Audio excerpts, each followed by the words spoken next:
জয় যিশু। তোমরা এইভাবে প্রার্থনা করো। এই প্রার্থনা প্রভু যিশুর দেয়া, সমস্ত বিপদ থেকেই মুক্তি পাবে। প্রার্থনা করো, হে আমাদের স্বর্গস্থ পিতা, তোমার নাম পবিত্র বলে মান্য হোক। তোমার ইচ্ছা যেমন স্বর্গে তেমনি পৃথিবীতেও পূর্ণ হোক। যে খাবার আমাদের দরকার তা আজ আমাদের দাও। যারা আমাদের উপর অন্যায় করে আমরা যেমন তাদের ক্ষমা করেছি, তেমনি তুমিও আমাদের সমস্ত অন্যায় ক্ষমা করো।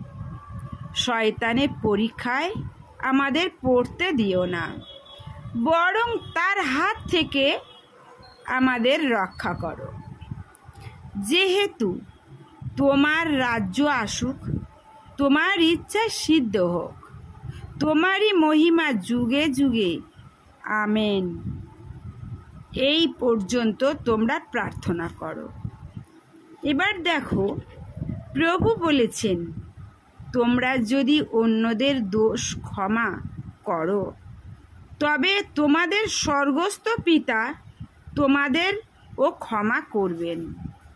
কিন্তু তোমরা যদি তা অন্যায় অন্যদের ক্ষমা না করো তবে তোমাদের পিতা তোমাদেরও ক্ষমা করবেন না।